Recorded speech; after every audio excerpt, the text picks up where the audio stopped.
Pleasure to have you in these conversations, Michelle. Welcome. Thank you. It's always a pleasure to be here and be part of the conversation. The um, the notion of today's podcast is getting it right, and we all want to get it right. We want to get it right now, and there's a lot that goes into getting it right, and it isn't a rush. It's a process. I think it's a slowing down.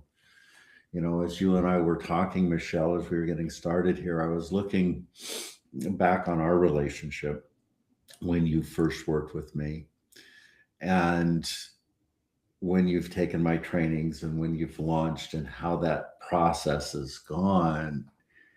And I thought that might be a good opening to this conversation because the people that are listening are in this.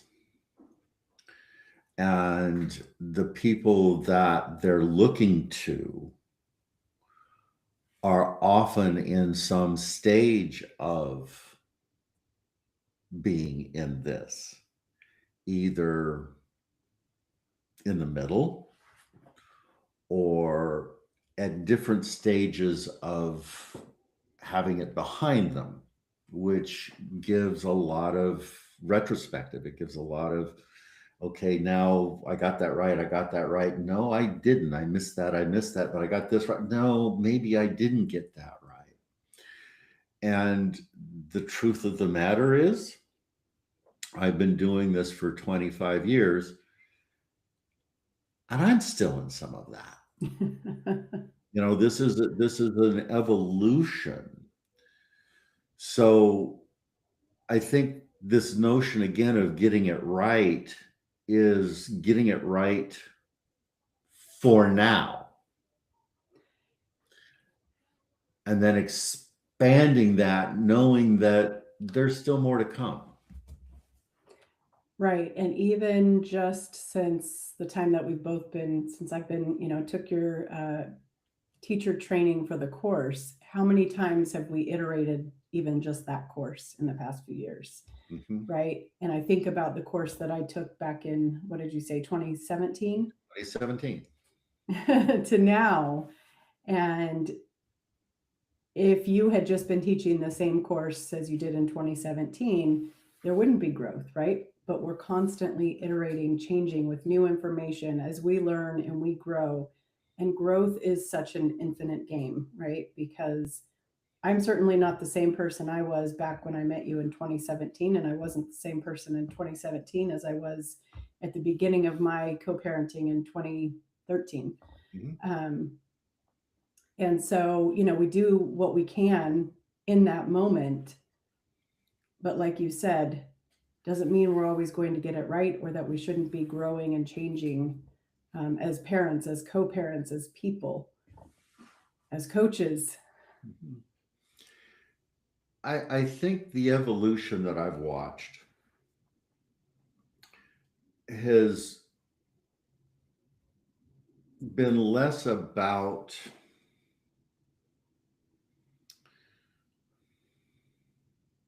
I don't know this large expansion of knowledge as it has been about simplification of systems. By systems, do you mean internal systems? Yes, Yes, I would agree with that.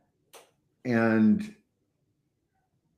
that simplification, and thank you for clarifying that, Michelle, of the internal systems is about activation and response, about um, being able to identify the most important pieces and to not expect to get all of the pieces in alignment. What are the critical pieces to get in alignment? Not everything, because there's just too much of everything in here, right? Especially for our listeners, if they're listening to the podcast, obviously there's conflict happening right now. And so it's kind of a triage situation. What do we need to get right now? What are the, the biggest concerns that we have in front of us? And then kind of once that first layer is managed, then taking a deeper dive. Um, so it's kind of like, I think of it like the class that you and I teach. It's a great entry point. It gives people a lot of the foundation. It helps them identify some of the triggers, learn the skills and tools to de escalate their nervous system. But it doesn't end there, right? Right. That's just the first layer of the onion. So let's talk. Let's do a little retrospective here for a minute, because I think your journey, Michelle, is so reflective of so many of the listeners that are listening to us today. And that journey for you has been, if you started in 2014, 2013 with Kids Turn, your first child, your child that was in this with you was how old? Well, we started co-parenting in 2010, but it wasn't until my daughter that I had on my own was born in 2013 that Right. really there became conflict. Right.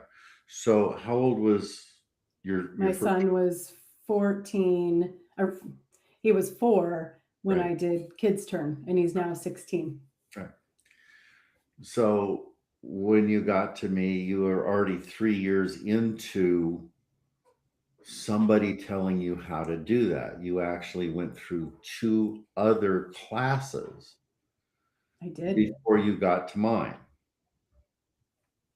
And there was movement there. But when I met you, you were still a hot mess. Right.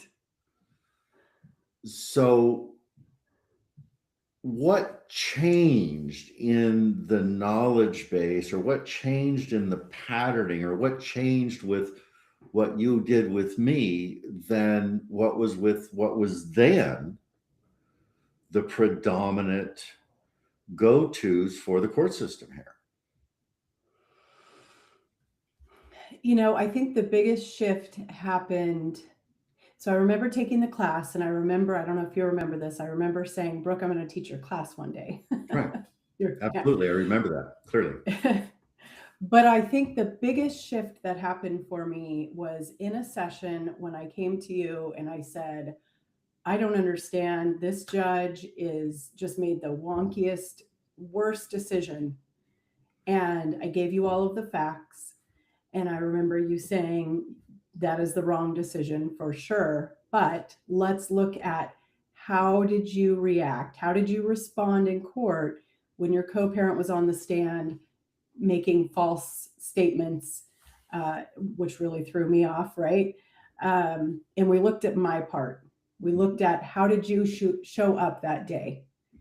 And that was honestly the biggest shift for me, was being able to step into, yes, he did all of these things.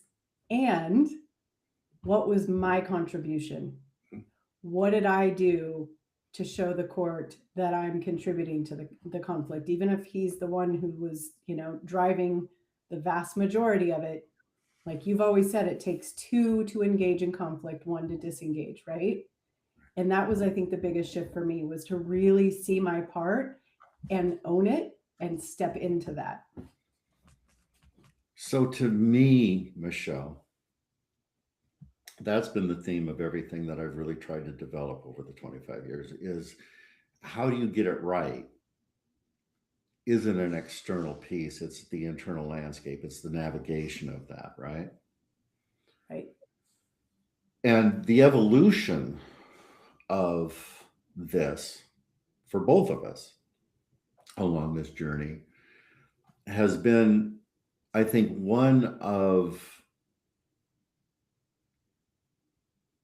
there's all of this outside influence.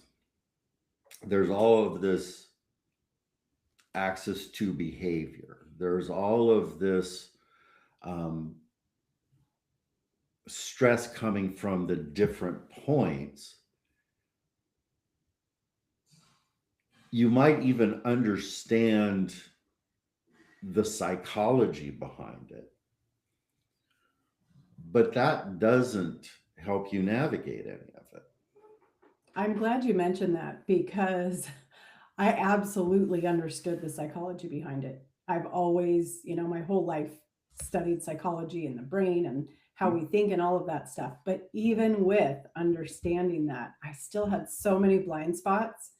And it's interesting because, to this day, as you know, the ghostwriting program we developed was in large part because nothing of its type existed. And my best friend, double Harvard graduate, was acting as my ghostwriter.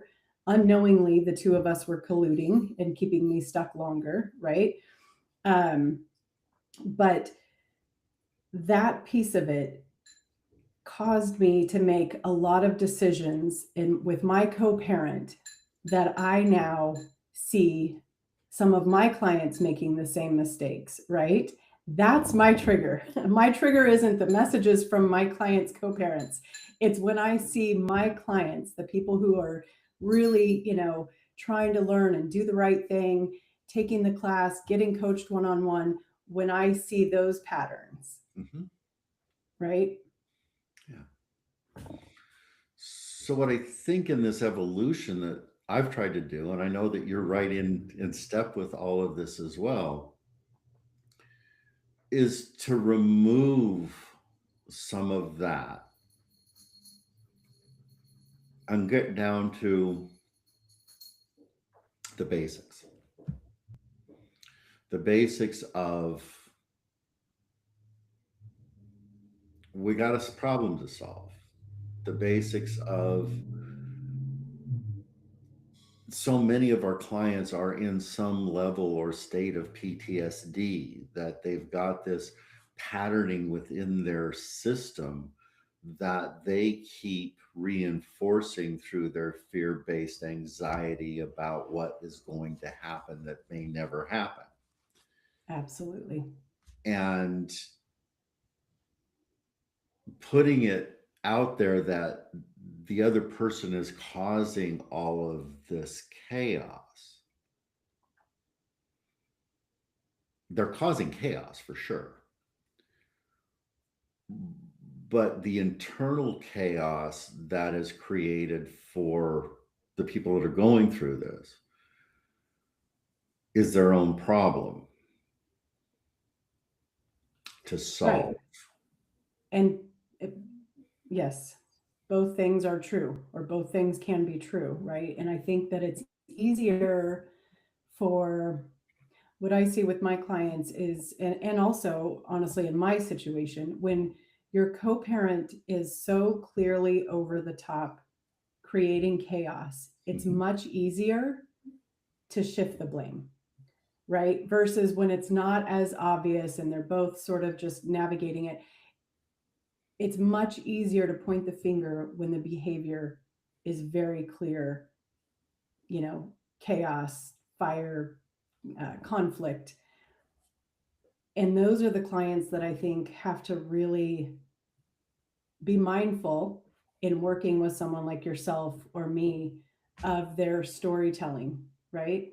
Because it's the storytelling that keeps them stuck rather than moving into accountability, ignoring what they're doing on the other side, their co parent.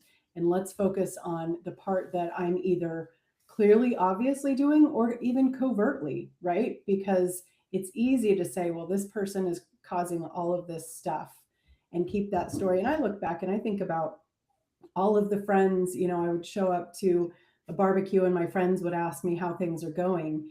And it was sort of like, they wanted to know where things were. We were all feeding off of that. And I wasn't getting anywhere. Yeah. And I think, there's so many people in this space now coaching.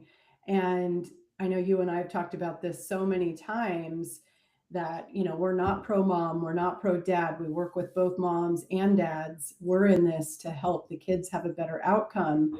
And I think that there are a lot of well-meaning people out there who are still stuck in the, you know, 2017 version of myself when I first took your class. And, if if you haven't worked through your stuff, um, you're going to be passing it along to your clients. Yeah. Yeah. So the hook in all of this is no matter where you are, whether you're at the beginning, the middle, or you think you're near the end of this, and by the way, the end doesn't stop, Right. that you get it. I had a teacher years and years ago, before I ever started this piece, that had this conversation with his students that I was one of it, and said, he talked about the I got it syndrome, the I got it right syndrome, or I know what I'm doing syndrome. And it's a trap. It's a trap for the student because they're trying to evolve. And they think that they've hit a milestone that says, I've got it and I understand this and I'm doing it right. And then they move down the road and they go, oops, that was wrong, but I got it now. Right. And then they get down the road and it's, oh, I didn't get it. Now I got it. But it's this never ending progression. And I like to think at this point, I'm 26, 27 years, 28 years past my first divorce, which was high conflict, which kind of launched this whole piece.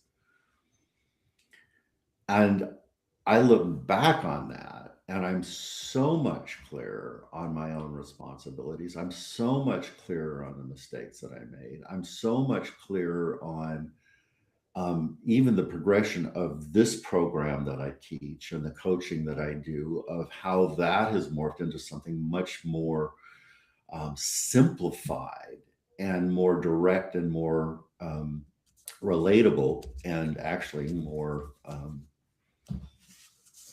sustainable for the clients than was even remotely there then. So getting it right, how do you get it right now, and how do we help our parents understand that getting it right is having the approach of having input to be able to take the responsibility for the change that needs to happen, and not abdicating that to a coach, to somebody else, but to their own internal process of making the mistakes and making the corrections. Right. And I think, and this is very simple, but just one thing that just popped into my head when you said that is, if you're coaching with someone and you ever hear them say, this is what you should do, or let me tell you what you should do, that's a sign that they're in their stuff, right? Because coaching is, we help them to uncover what's best for them rather than putting our stuff, our projection of our stuff onto their lives, and how they should move through the process. But to answer your question, I think the first thing is, like we talked about and we talk about all the time in the class, is recognizing your triggers, right? For a lot of my clients, it's their messages. Now, they're getting triggered. I don't want to say this. They're getting triggered by the message, but the message isn't really the trigger, if that makes sense. Right. Because the trigger isn't even your co-parent. The trigger is something much deeper within yourself, that fear, that underlying fear that's causing you to get triggered by your co-parent who sent a message, which are just words on a computer, right? But the first thing is to identify what are these things that cause my nervous system to get dysregulated, to get triggered, right? And then the first step is, how do I take care of that nervous system activation so that I'm not reacting, so that I can respond from a neutral place. And then once I get to that, I get that baseline, I get that part taken care of. It's that triage model. Then I can start to unpack in a deeper, one-on-one session with a coach or a therapist or both, and understand what's that coming from? Because it didn't just pop up when I got divorced or when I started co parenting. So, what is that piece that goes back probably decades? That's the piece that I need to uncover and learn how to, I don't want to say heal it, but learn how to um, take away its power, I guess, really. So, what you're talking about is being present, Hmm. not being stuck in the past piece, not being anxious about the future Right? piece, but being here. I think part of that, Michelle, and to get clear, and I know that you already do this, but I want to bring it forward a little bit, is in order to be able to do that, we have to have something that we can orient to. And in that high activated state, orientation has a tendency to go out the window. Right. It's like you get stuck in that piece in the past, and that makes you anxious about the piece in the future that are kind of related, but kind of not. And it takes the individual out of that ability to see that there's not a threat here, to see that this is okay here in the moment. And I think one of the most important pieces that we do as a coach, or at least that I do, and I think that you do as well, because I've done enough work with you for crying out loud, that I've sat down and I understand what's important, what's truly not important, what's important that I can have an effect on, and what's important that I have no effect on. Yes. And to be able to pull those pieces apart, to be able to go, okay, I'm oriented. This is now where I can go. And I not only can I go there, but I've got a plan for going there. And if I don't have a clear plan for going there, I have a resource that I can reach out to and help me over that hump. Right. And that to me is the most basic thing that most coaches don't do. Right. They're in the mix with all of the minutia, and there's no clarity on what is important and what you can have effect on, whether it's important or not. Right, right. Because a lot of the conversation starts with the pieces that you can't have an effect on, right? Right. That piece that's completely outside of their control. And that's usually the part that is driving most of the anxiety about the future. Yeah. And the interesting thing in all of this, and it just sounds so stupidly simple,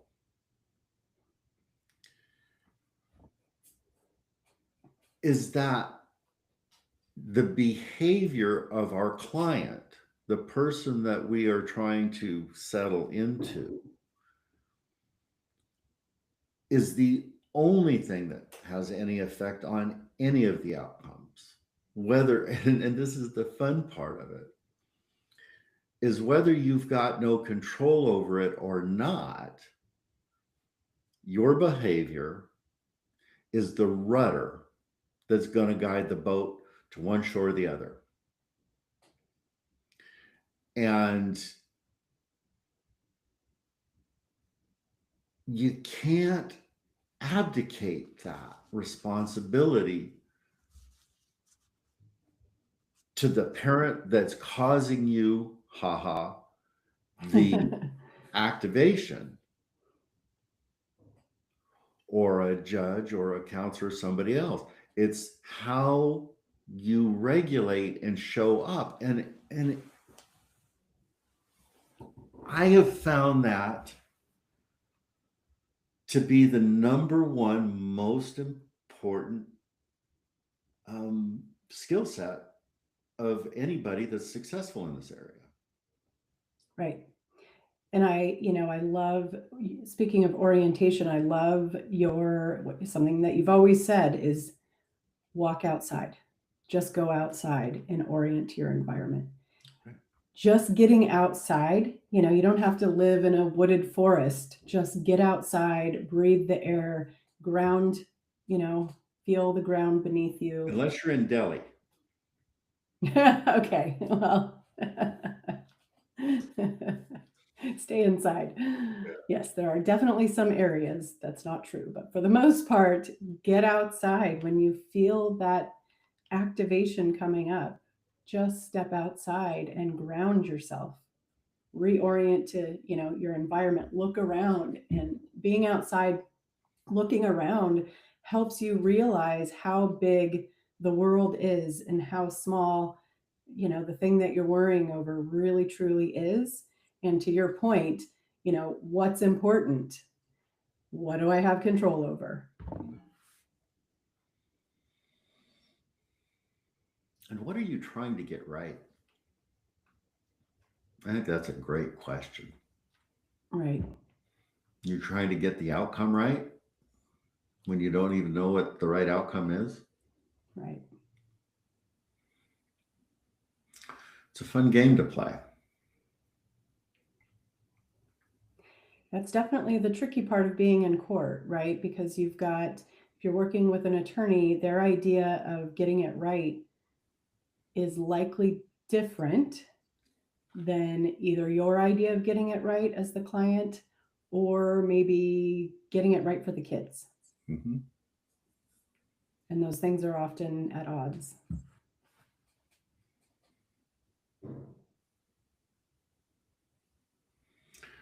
Our kids are the reason that we're here in this mess. Our kids are the fulcrum of this fight. They're the middle of the tug of war. Right. And they are powerless to shift it. And the game here, if you will, is to protect them. Or so we think. But protecting them means what? Pulling them away? Or letting them go? Or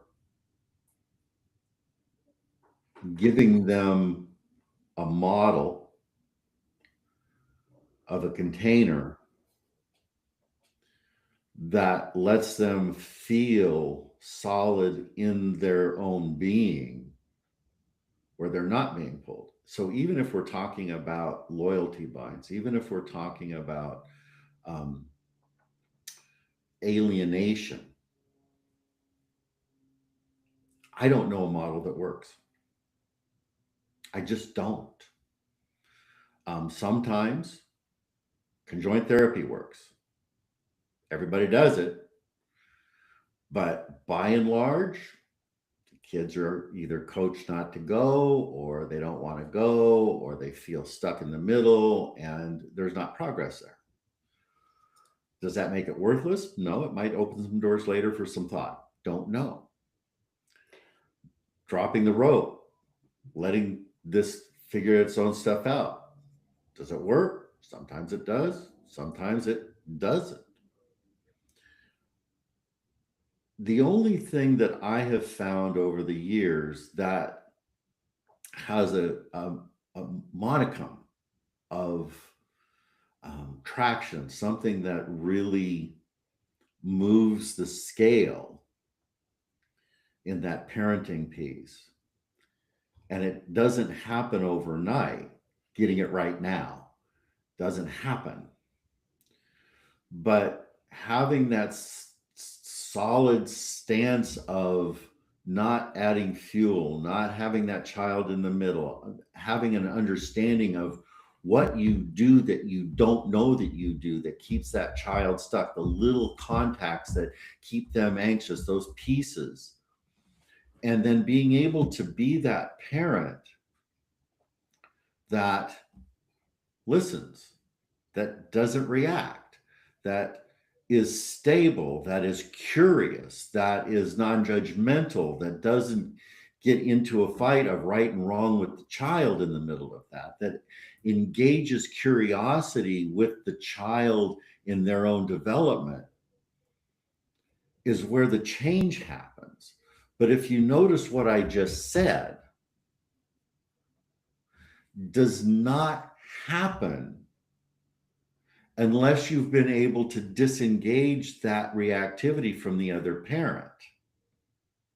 That skill set is transmitted directly to the child when you get that one right.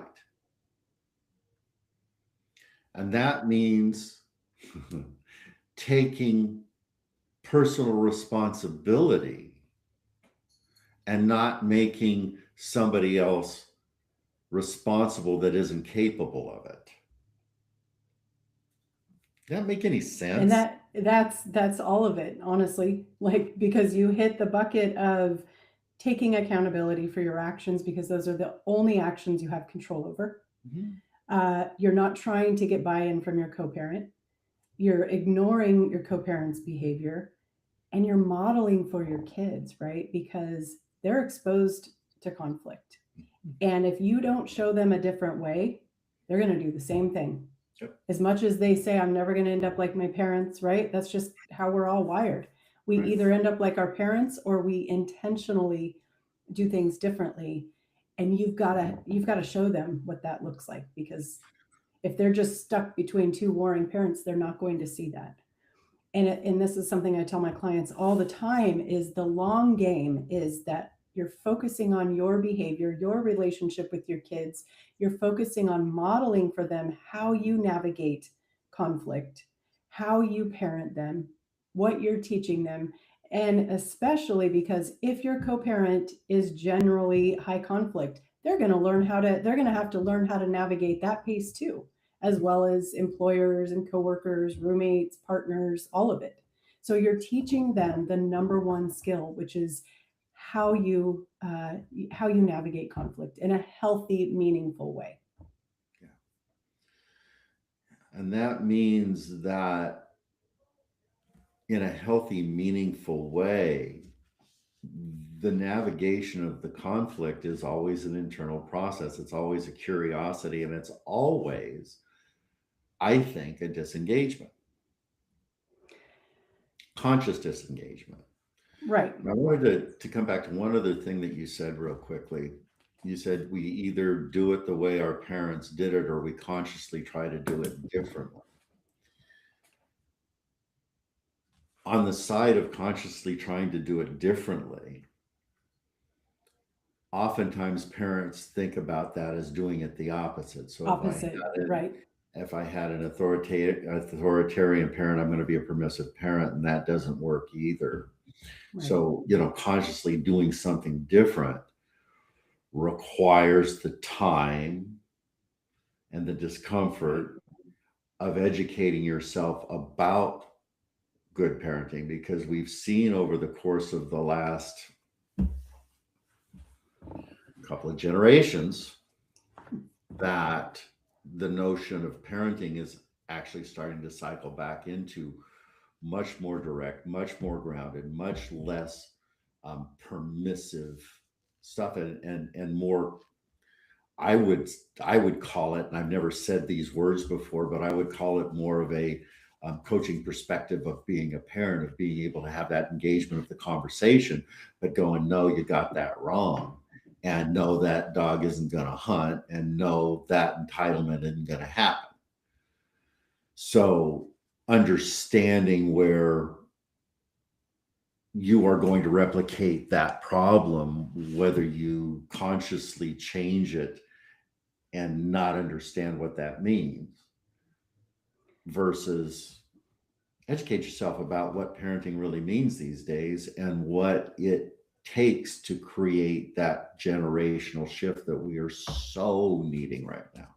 Right, right. And I love that you brought in the, being curious with your kids, because that's another piece that we talk about a lot in the classes. And I get clients that ask me probably every week, what do I say when my kid comes to me and says, mom or dad said, fill in the blank, right?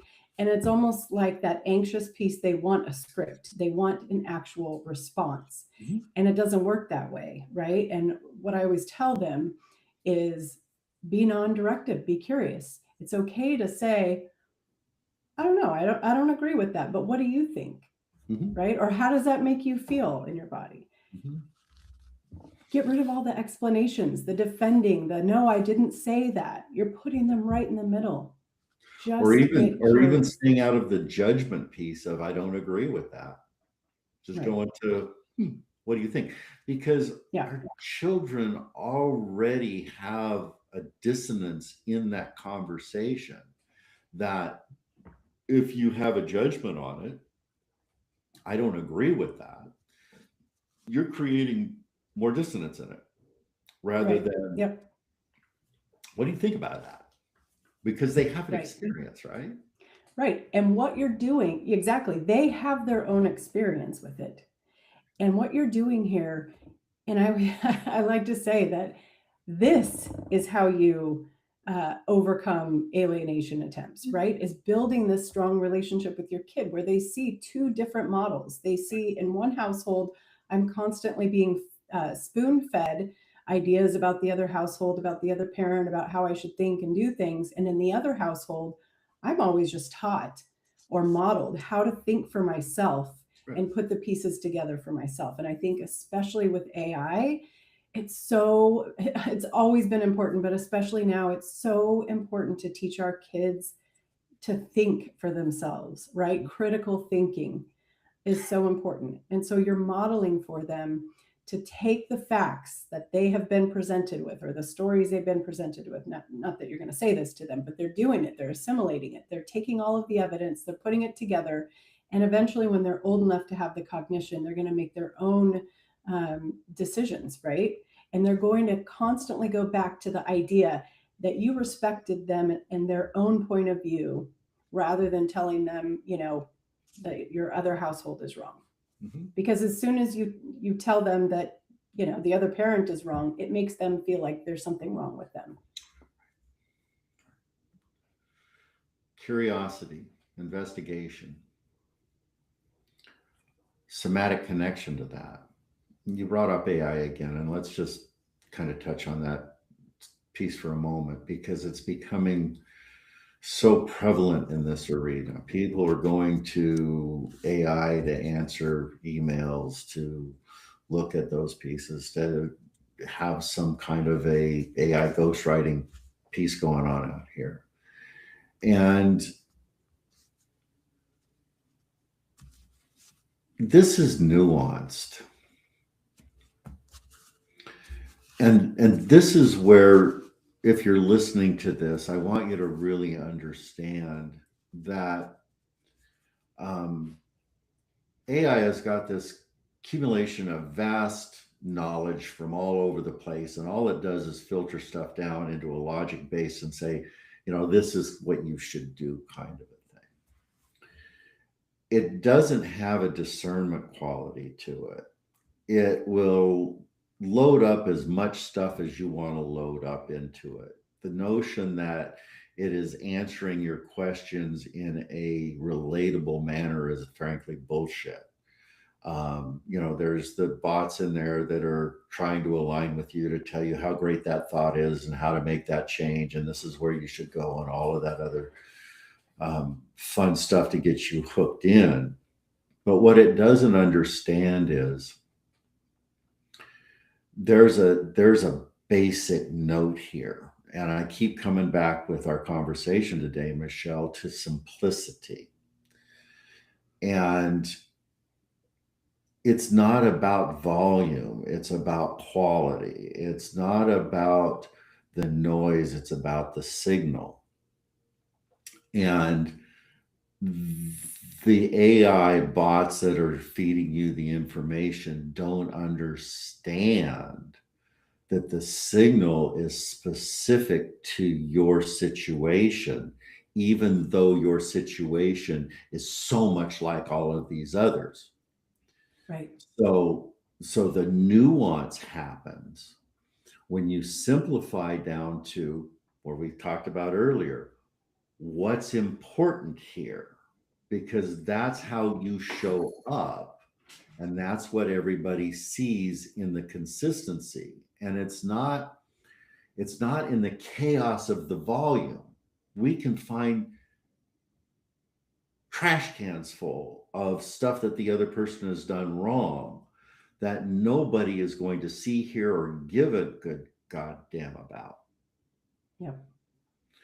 But there are 3 or 4 things down here that are crucial to be able to, for you, the parent that's in this, to foundationally solidify and be able to put forward as the problem, the solution, without judgment. And all of the AI searches that you do, all of the chat that you get back, all of the responses that you pull from AI isn't going to do that. You need the human being behind the conversation that understands the distillation of this brew. Yeah, I have a lot of thoughts about that. And I do think we're going to see, well, and let me just preface it with, I use AI for things. We all use AI for things. We're not saying that AI is bad. In fact, it's kind of funny. My marketing person who I work with, we joke because sometimes my AI Claude gets mad at him. And so I just leave it all in there, and, we joke about the AI. But it's just a tool. Oh, I know what I was going to say. I really think we're going to see a rubber band effect. People are going all in on giving everything to the AI right now. And I think it's going to snap back, and people are going to realize. In fact, I have a client who, she and her co-parent are both using AI bots, or they were when she found me, right? And so you read the messages and it's like, oh my gosh, it's so ridiculous. It's just like one chat bot talking to the other chat bot. And she came to us and was like, I don't understand, his messages aren't blowing up anymore. And mine aren't, because I'm using chat, but I'm still so activated, right? And that's because that's the piece there. The chat bot might have a pretty little message for the court to see that you're, whatever. Also, the chat messages are far too long. The judge is never going to read those messages. And engaging in things that they shouldn't be engaging in. Right. Not a negative engagement, but just an engagement that isn't necessary. Right. But And their nervous systems are still so activated, right? And that is the whole basis of the whole idea of disengagement, is to be a participant in the disengagement of not just the outside looking in, to be not engaged with that other person out there, but to understand that the disengagement, when it goes internal, starts to let Yes. the system relax on a deeper level. And then when we get to that third level of disengagement that we talk about, that life is really kind of smoothed out because there isn't the activation happening anymore. You don't even notice that it's not happening because it doesn't have the affect. But we only arrive at that if we embody that. And that doesn't feel good. We would rather have somebody tell us what to do rather than having to figure it out. We would rather, I'm going to relate this to self-medication, would rather abdicate it. We would rather avoid it. We would rather numb it rather than go, oh, I have to do something here.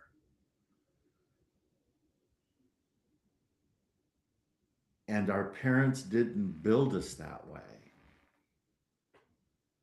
God damn them. It's not their fault. But it's our problem to solve. Right. And that's how we grow. And that's how we grow. And that's how we grow and continue growing, because it's, like we talked about before, it's not okay, I made it, right? Because for me, I don't really have conflict in my co-parenting relationship anymore. So, does that mean it's been about 5 years? Does that mean I just throw my hands up and say, I'm done growing? I got there. Don't have conflict with my co-parent anymore, right? No, it's a constant unpacking of what got me to there and looking at all of it and mushing it around. Yeah, I want so much for people to hear what we're saying today. And I hope that we're delivering this in a fashion that they can hear. I had a conversation with a client this morning, right before we recorded actually, and their argument is over school choice, and she had prompted an AI, one of the AI bots, and it gave her a very biff message, right? And it focused on what she thought was the most important part, but what it missed, and therefore what she missed, was the bigger overall strategy in the process, right?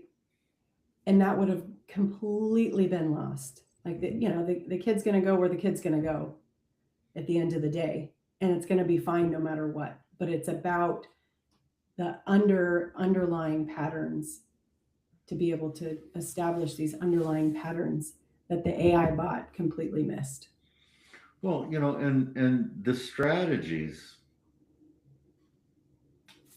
we're here to help to try to navigate incomes, right? Or outcomes, right? Yeah, right. And in doing such, there's material that is appropriate to reach that outcome. And when we're talking about schools in particular, yeah, the kids are going to go to the kids that they're going to go to, and they're probably going to be all right. But we want to optimize that. Right. Exactly. And there are pieces that we want to pull to optimize that. And there are things out there in school rankings, in locations, in logistics, and all of these things that play into the optimization of that. Strategically, that AI typically doesn't pull on.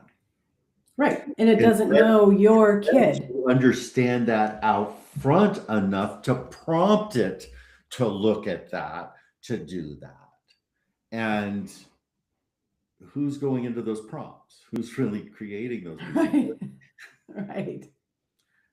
The abdication is not the answer, and we're looking for efficiency. We're looking to save money. We're looking for a place to um, be able to have constant resource to.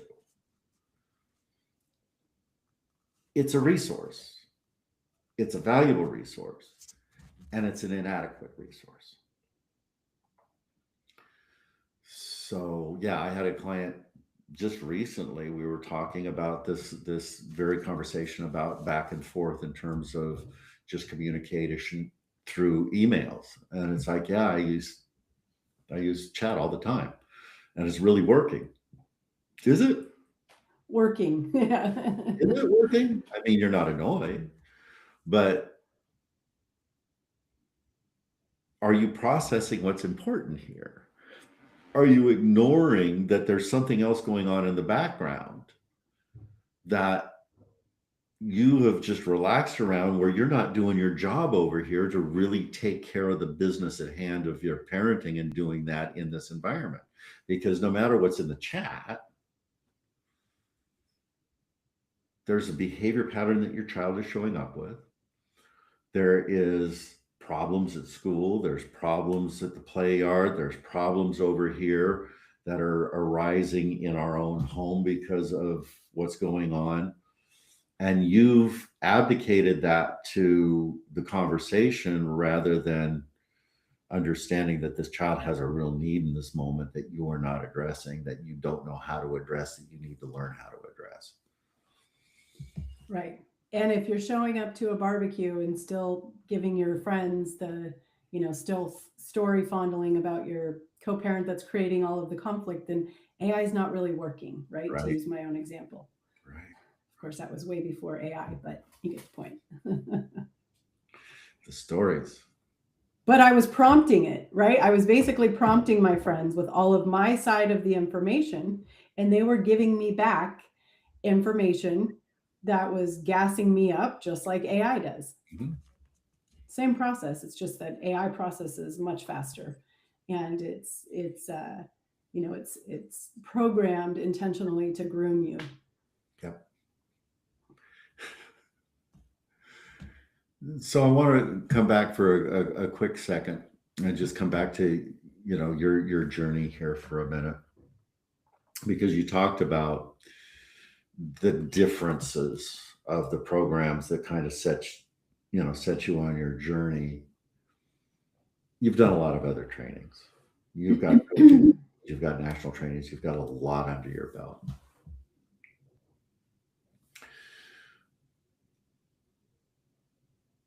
What are the key pieces in your own development um,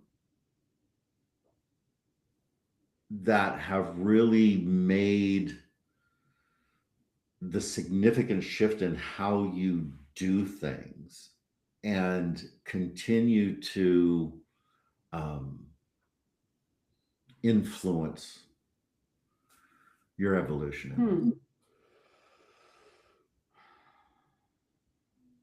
I mean, I think I've already said it, and I think really the biggest thing is, maybe if I boiled it down to the most simplest term, it would be catching myself.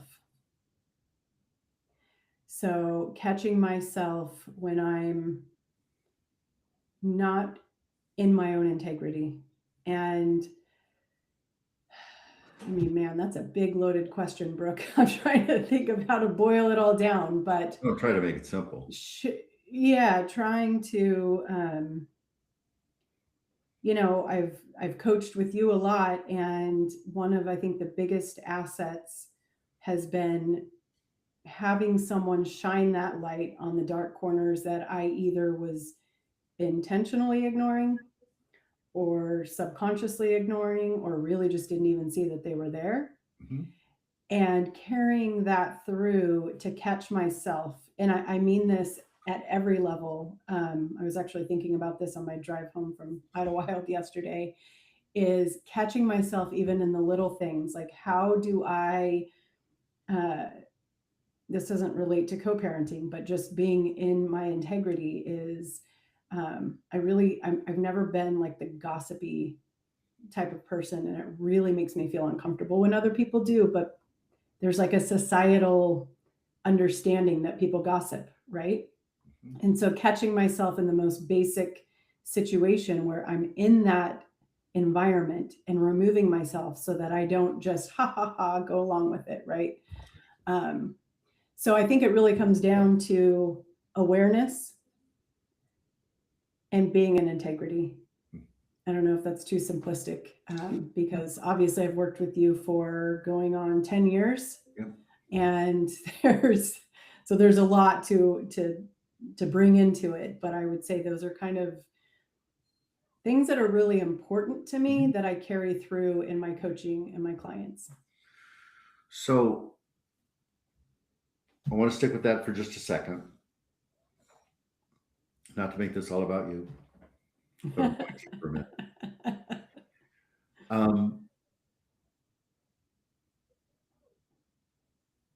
There's skill sets that happen here.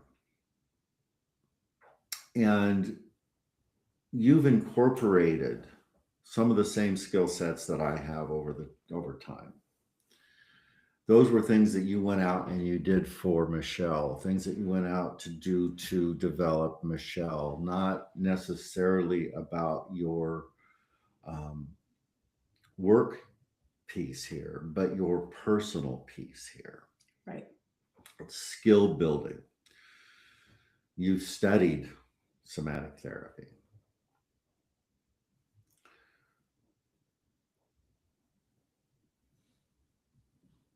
You speak the language of IFS, internal family systems. Right.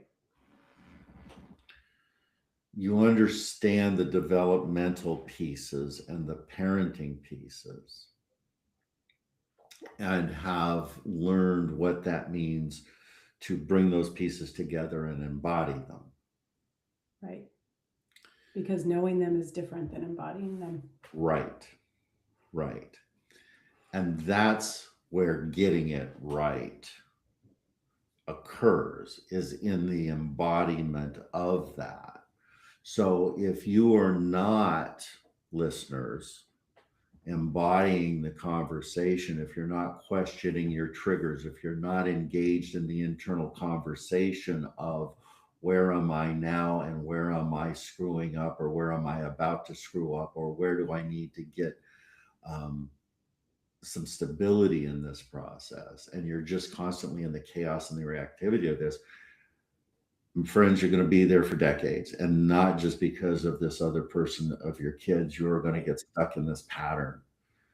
And to work with somebody who challenges you to do that. When I was talking about this client that, was using AI, I brought him back to, okay, that's great, but what's that doing to help you affect your internal peace? Because you're not looking at the triggers that are coming in. You're just going blank with the numbness of the chatbot.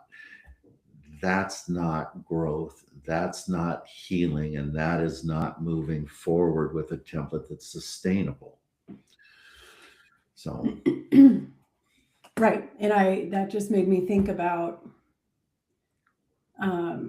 something that comes up a lot in the coach training that you do, and that I've participated in as both a participant and a coach with you. Because our clients often think that, whether it's conscious or subconscious, that their problems began when their co-parenting relationship began, or maybe their problems began in their marriage. We often hear things like, is a totally different person than who I met, who I married, all the stuff, right? And if I think about my coaching journey, really began, well, I'm sure unofficially way before this even, but in 2008, way before I had kids, when I went through Martha Beck's life coach training. I went into that program because of those hidden parts of me, right? It didn't have anything to do with my co-parent. Right. It showed up really big there in me landing myself in that relationship to begin with. Yep. But it started decades ago, decades before. So it's a lifelong journey, and we're here to walk with you in that journey if you're open for it, because it's, I don't know. I feel like yesterday when I was driving home from a adult getaway with just myself and my dogs and no kids, something that I don't often get since my daughter is with me 100% of the time. And I was driving home and thinking, yeah, life is good. I don't really have, little complaints here and there, but life is pretty damn good. And yeah, we all deserve to be there, at But least until my next bump. journey is not for the Right. faint of heart, right? Well, thanks for coming in and doing this again, Michelle. It's always a pleasure to talk to you. And hopefully, for our Likewise. listeners, that they've got some deeper sense of the conversation. I really am getting more into this notion of, if we're going to really do this well, let's just relax and have a conversation about what's going on. Let's not get all uptight about all of the stuff that's in it, but let's let it filter out and see what's really here and then work from there. Yeah. Uh, Thank you. Michelle, how can our listeners find you? I'm on Instagram, co-parenting with Michelle. My website is coparentingcoach.com. My email is michelle@coparentingcoach.com. I'm on all of the other socials as well. So Okay. And we'll have all of that stuff in the show notes here as well. Um, and you can always find me at highconflict.net. We've been thanks, there for a Billy. long time and we'll be there for a time to come, I'm sure. Everybody have a great time. Go have some fun. Take care of yourselves. Take care of your kids. And we'll be back here doing some more soon. Take care.